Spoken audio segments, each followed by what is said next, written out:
If this video made it online, then that means that what I attempted worked. It is currently June of 2024. I recently did brakes and wheel bearings on this Chevy 3500 dually 2019, and we did not have a axle seal leak before. The seal in the back of this whole thing. We did not have an axle seal leak before, but we did have one after completing the job on both sides. So I'm attempting to address that now. I have new seals today, and what I'm going to attempt here is a slightly modified installation procedure versus what is recommended from the factory. I've seen people having this similar issue on and off, different trucks, different years, but doing this kind of job to the factory spec is apparently not always a guarantee that everything will go right. Based on another video that I watched about trailers and I think semi-trucks, that's a little bit outside of my jurisdiction, so to speak, outside my ballpark. So I assume it's kind of a similar situation to this based on how it was described and the problems that arise with that, how the other guy described the causes of these kind of wheel seal leaks on fresh installs. I'm assuming that that's kind of similar to what applies here. So what I'm going to be doing is doing the nut that holds on the bearings, this nut here. I'm going to be doing it a little bit tighter than the factory spec in the end. And I'm actually going to measure the amount of preload using a torque wrench to see exactly where we're at, instead of just the factory procedure, which is just to hand tighten it at the end. You do 50 foot-pounds, loosen it up, and then just hand tighten it with the socket. I'm not going to do that. I'm going to actually measure the amount of preload with the torque wrench that's on the hub. So that's the plan. I already did the other side. I'm just going to kind of run through it on this side real quick. Already have everything off. If you're having this problem, you already know how to do the brake job. I'm not going to cover any of that. There are other videos that do a really good job of covering that. I'm just going to go over the modification to the procedure that I'm doing here. And this is not something that I recommend you do. This is just what I am doing. I'd like to have a good look at this old seal, both sides of it. So the first thing I'm going to do is I'm going to remove it without damaging it, hopefully. And this is a good tool to do that by grabbing it from the outside like you see here. I am going to need both hands to do this well.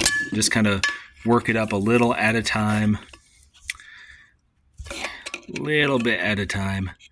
But I'll be pausing this recording now and coming back to it when I have it out.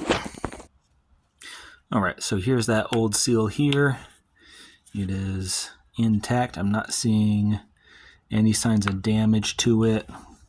On the and everything, inner part rotates fine. So I don't think it's a problem of a straight up damaged seal, which was one of my suspicions. If we look at this spindle here, there is some stuff up here. I don't think that seal rides up there. I think it sits right here. Nonetheless, what I did on the other side for this, and what I'm going to do here, is you could probably use Scotch-Brite or something like that. I have these Roloc discs. This one's used, so it's a lot less aggressive. And I'm just going to gently, real gently with it, not even going to use the gun, just go over that and get that stuff loosened up and then clean it up. And then what I'm going to do after that is use a little bit of red and tacky grease all over there instead of oiling it with gear oil. I'm going to see what that does. All right, we've got that nice and clean. Next, a little bit of red and tacky. I'm just going to give it a nice thin, even coating of that all over there.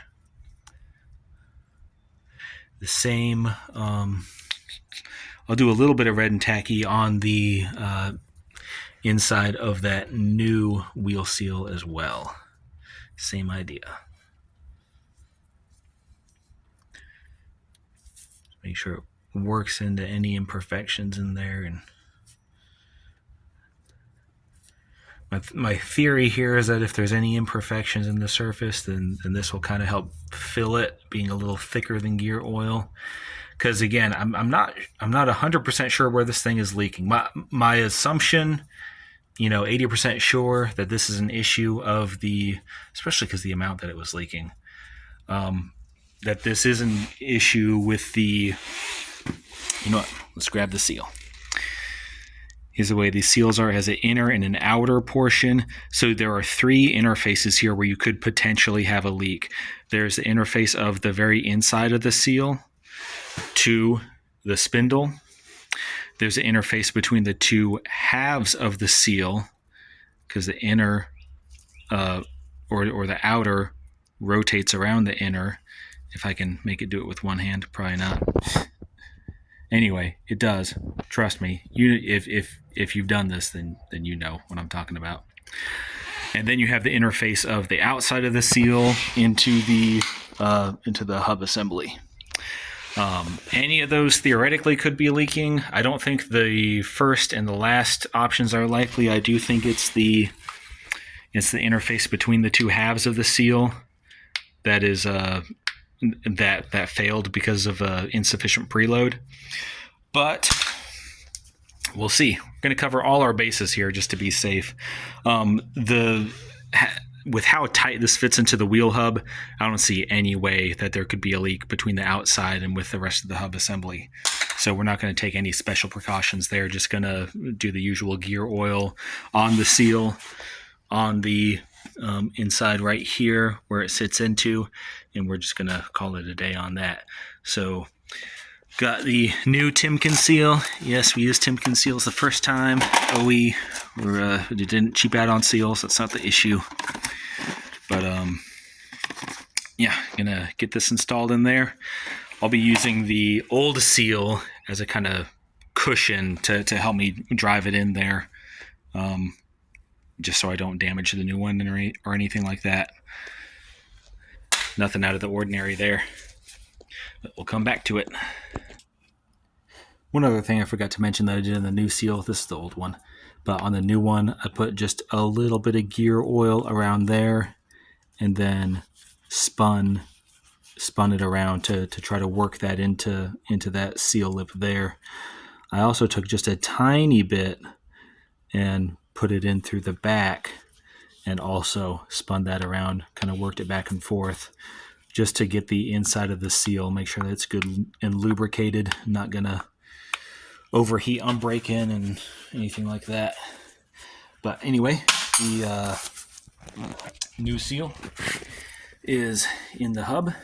So like I said, we're going to do just a little bit of red and tacky on the inside of there where it's going to go onto the spindle, and then we're going to get that thing installed. Since this is a bit of a trial run, I'm not going to be replacing the parking brake shoes or the brake pads yet, just in case this doesn't work and ends up ruining. I don't want to ruin 2 sets of parking brake shoes and brake pads.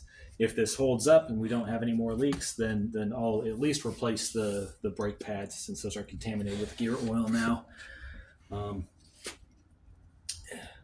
For the meantime, we just hose everything off really good with brake cleaner. I've already done that. Same thing with the rotor, or I'll hose off the rotor once I have it on there. But we're going to put this on very slowly, gently, and make sure we don't snag that wheel seal on anything on our way in.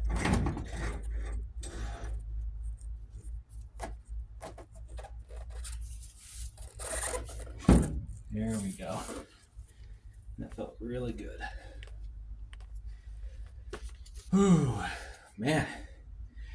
Oh, keto flu is killing me. I am eating a little different right now to help with nerve pain I get in my hands. It's helping that though, but boy, it's takes it out of you at first. The energy. Need that sugar. All right.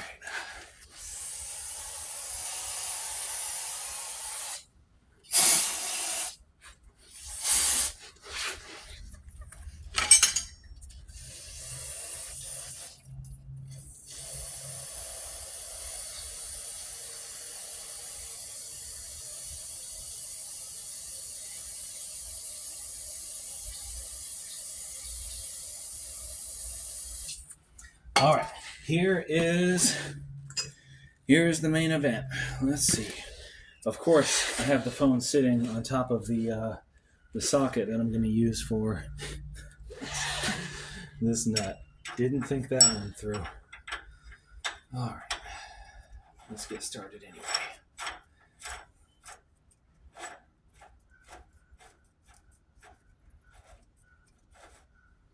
So the usual procedure here, and we're gonna start off the usual way. And I'm sorry, phone. I've got to take this. There. Oh.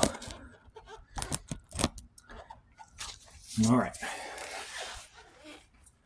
Got our fancy socket here.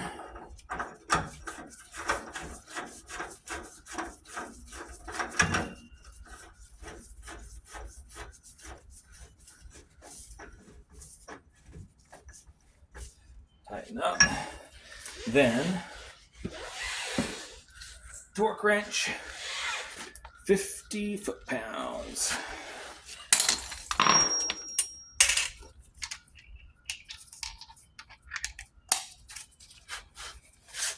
And that just seats the bearings in there. I say to do it while rotating the hub.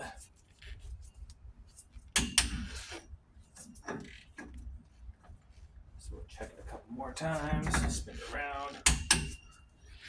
I'm going to spin this around and re-torque it until it stops tightening anymore. Because when you spin it around, sometimes you get a little more movement out of it afterwards. Those bearings get to, work their way into a comfortable position. All right, so that's staying still now. Next, they say, loosen it up.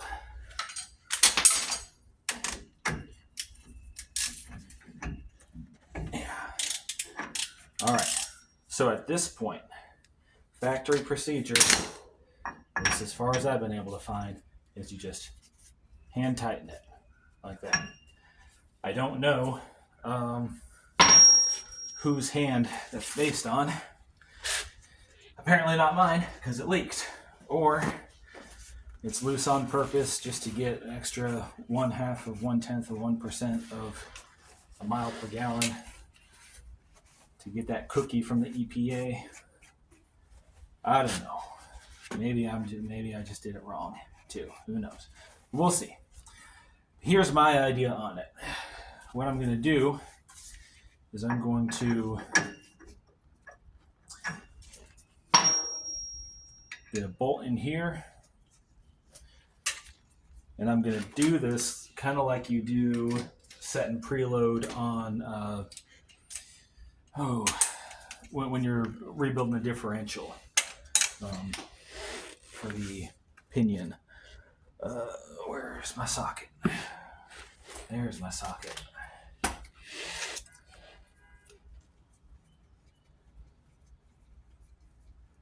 Now, we don't have a bolt in the center of this, which would give you the most accurate reading. So we're just going to put this bolt in, and I'm going to check it two ways. I'm going to check it straight out like this. And right now I've got like nothing. And that way, when you do it like that, you have a leverage advantage. So the torque reading is going to be lower than it really is because you're pulling the outside of this. So then I'm going to flip it like this. And then I'm going to try it that way with it pointing in. And then it's at a leverage disadvantage. We still have like 10 inch-pounds there. So we're probably halfway between there, probably about 5 inch-pounds of that drag there to spin it. So I'm going to aim for like 15 to 20. That's what I shot for on the other side. Now the other thing you have to contend with is you only have so many slots in there that you can fit the Woodruff key in, or it's not a Woodruff key, the square key into. So we're just going to move to the next keyway. Because what other option do we have? And we're going to check it here, see if it's anything obsessive or excessive. Oh my goodness, my brain. My brain today. All right. So let's check it like this. We are at 40-ish. Yeah. About 38 or 40. Let's check it facing out. And that's about 25-ish. So let's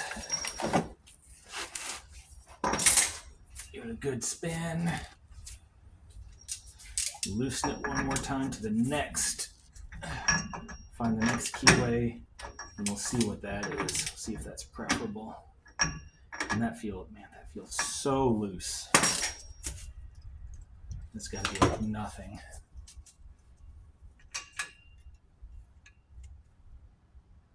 Yeah, nothing there. Nothing there. I'm going to err on the side of too much just to avoid it being so floppy. These are still new bearings. They might break in a little bit beyond what they are now.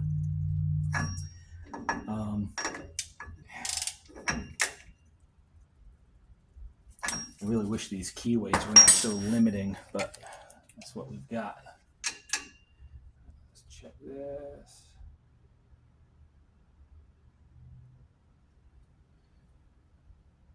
No, yeah, still about 25. Still about 40. Well, if it don't work, then I won't be posting this video. I'll be posting a different video about whatever I find out does work. So roll with that for now. If it burns up the bearings and I eat bearings, then that's just the risk of doing it. So it feels really good. It feels good like that. We'll see. We will see. Get our key in there.